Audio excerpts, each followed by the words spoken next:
Chapter 27. The Goblins in the King's House. When Curdie fell asleep, he began at once to dream. He thought he was ascending the mountainside from the mouth of the mine, whistling and singing, ring, dod, bang, when he came upon a woman and child who had lost their way, and from that point he went on dreaming everything that had happened to him since he thus met the princess and Lootie, how he had watched the goblins, how he had been taken by them, how he had been rescued by the princess, everything indeed, until he was wounded, captured, and imprisoned by the men-at-arms. And now he thought he was lying wide awake where they had laid him, when suddenly he heard a great thundering sound. "The cobs are coming," he said. "They didn't believe a word I told them. The cobs will be carrying off the princess from under their stupid noses. But they shan't, that they shan't."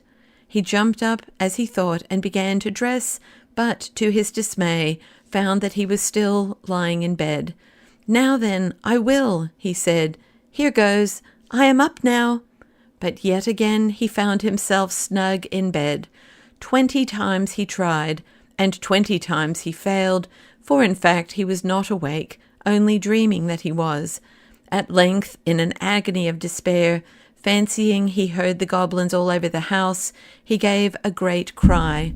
Then there came, as he thought, a hand upon the lock of his door.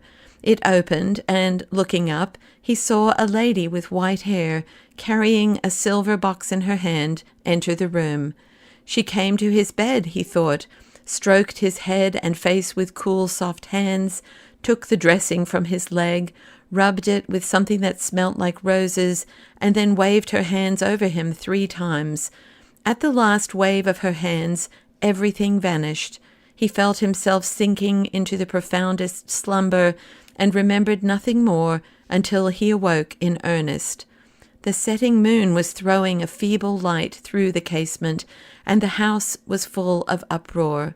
There was soft, heavy, multitudinous stamping, a clashing and clanging of weapons, the voices of men and the cries of women mixed with a hideous bellowing which sounded victorious.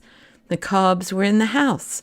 He sprang from his bed, hurried on some of his clothes, not forgetting his shoes, which were armed with nails. Then, spying an old hunting knife or sword hanging on the wall, he caught it and rushed down the stairs, guided by the sounds of strife, which grew louder and louder. When he reached the ground floor, he found the whole place swarming. All the goblins of the mountain seemed gathered there. He rushed amongst them, shouting, 1, 2, hit and hew, 3, 4, blast and bore. And with every rhyme he came down a great stamp upon a foot, cutting at the same time their faces, executing indeed a sword dance of the wildest description. Away scattered the goblins in every direction, into closets, upstairs, into chimneys, up on rafters, and down to the cellars. Curdie went on stamping and slashing and singing, but saw nothing of the people of the house until he came to the great hall, in which, the moment he entered it, arose a great goblin shout. The last of the men-at-arms, the captain himself, was on the floor, buried beneath a wallowing crowd of goblins. For, while each knight was busy defending himself as well as he could, by stabs in the thick bodies of the goblins, for he had soon found their heads all but invulnerable, the queen had attacked his legs and feet with her horrible granite shoe, and he was soon down. But the captain had got his back to the wall and stood out longer. The goblins would have torn them all to pieces, but the king had given orders to carry them away alive, and over each of them, in 12 groups, was standing a knot of goblins, while as many as could find room were sitting upon their prostrate bodies. Curdie burst in dancing and gyrating and stamping and singing like a small incarnate whirlwind. "Where 'tis all a hole, sir, never can be holes. Why should their shoes have soles, sir, when they've got no soles? But she upon her foot, sir, has a granite shoe. The strongest leather boot, sir, 6 would soon be through."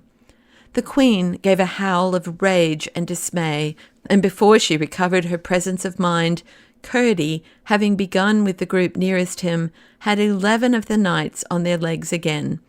"Stamp on their feet!" he cried as each man rose, and in a few minutes the hall was nearly empty, the goblins running from it as fast as they could, howling and shrieking and limping, and cowering every now and then as they ran to cuddle their wounded feet in their hard hands, or to protect them from the frightful stamp of the armed men.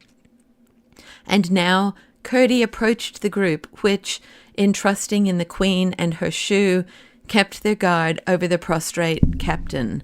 The king sat on the captain's head, but the Queen stood in front like an infuriated cat, with her perpendicular eyes gleaming green, and her hair standing half up from her horrid head. Her heart was quaking, however, and she kept moving about her skin-shod foot with nervous apprehension. When Curdie was within a few paces, she rushed at him, made one tremendous stamp at his opposing foot, which happily he withdrew in time, and caught him round the waist to dash him on the marble floor. But just as she caught him, he came down with all the weight of his iron-shod shoe upon her skin-shod foot, and with a hideous howl she dropped him, squatted on the floor, and took her foot in both her hands. Meanwhile, the rest rushed on the king and the bodyguard, sent them flying, and lifted the prostrate captain, who was all but pressed to death. It was some moments before he recovered breath and consciousness. "Where's the princess?" cried Curdie again and again. No one knew, and off they all rushed in search of her. Through every room in the house they went, but nowhere was she to be found. Neither was one of the servants to be seen. But Curdie, who had kept to the lower part of the house, which was now quiet enough, began to hear a confused sound as of a distant hubbub, and set out to find where it came from. The noise grew as his sharp ears guided him to a stair, and so to the wine cellar. It was full of goblins, whom the butler was supplying with wine as fast as he could draw it. While the Queen and her party had encountered the men-at-arms, Harelip with another company had gone off to search the house. They captured everyone they met, and when they could find no more, they hurried away to carry them safe to the caverns below. But when the butler, who was amongst them, found that their path lay through the wine cellar, he bethought himself of persuading them to taste the wine, and, as he had hoped, they no sooner tasted than they wanted more. The routed goblins on their way below joined them, and when Curdie entered, they were all, with outstretched hands, in which were vessels of every description, from saucepan to silver cup, pressing around the butler, who sat at the tap of a huge cask, filling and filling. Curdie cast one glance around the place before commencing his attack, and saw in the farthest corner a terrified group of the domestics unwatched, but cowering without courage to attempt their escape. Amongst them was the terror-stricken face of Looty, but nowhere could he see the princess. Seized with the horrible conviction that Harelip had already carried her off, he rushed amongst them, unable for wrath to sing any more, but stamping and cutting with greater fury than ever. "Stamp on their feet! Stamp on their feet!" he shouted, and in a moment the goblins were disappearing through the hole in the floor like rats and mice.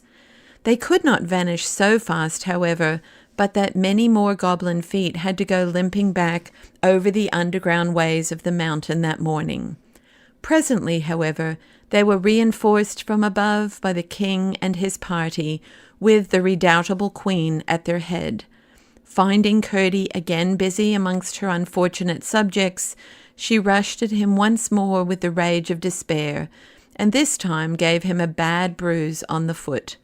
Then a regular stamping fight got up between them, Curdie, with the point of his hunting knife, keeping her from clasping her mighty arms about him, as he watched his opportunity of getting once more a good stamp at her skin-shod foot. but the queen was more wary as well as more agile than hitherto. The rest, meantime, finding their adversary thus matched for the moment, paused in their headlong hurry and turned to the shivering group of women in the corner.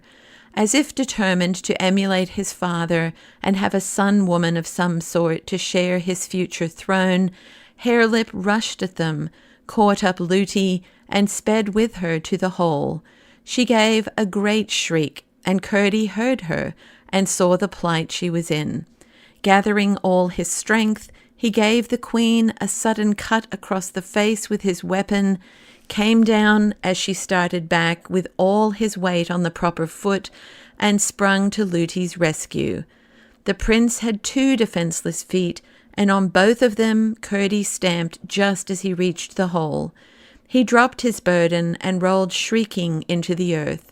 Curdie made one stab at him as he disappeared, caught hold of the senseless Lootie, and, having dragged her back to the corner, there mounted guard over her, preparing once more to encounter the queen. Her face streaming with blood, and her eyes flashing green lightning through it, she came on with her mouth open and her teeth grinning like a tiger's, followed by the king and her bodyguard of the thickest goblins. But the same moment in rushed the captain and his men, and ran at them stamping furiously. They dared not encounter such an onset. Away they scurried, the queen foremost. Of course, the right thing would have been to take the king and queen prisoners and hold them hostages for the princess, but they were so anxious to find her that no one thought of detaining them until it was too late. Having thus rescued the servants, they set about searching the house once more. None of them could give the least information concerning the princess. Lootie was almost silly with terror, and although scarcely able to walk, would not leave Curdie's side for a single moment. Again he allowed the others to search the rest of the house, where, except a dismayed goblin lurking here and there, they found no one, while he requested Lootie to take him to the princess's room. She was as submissive and obedient as if he had been the king. He found the bedclothes tossed about, and most of them on the floor, while the princess's garments were scattered all over the room, which was in the greatest confusion. It was only too evident that the goblins had been there, and Curdie had no longer any doubt that she had been carried off at the very first of the inroad. With a pang of despair, he saw how wrong they had been in not securing the king and queen and prince, but he determined to find and rescue the princess as she had found and rescued him, or meet the worst fate to which the goblins could doom him.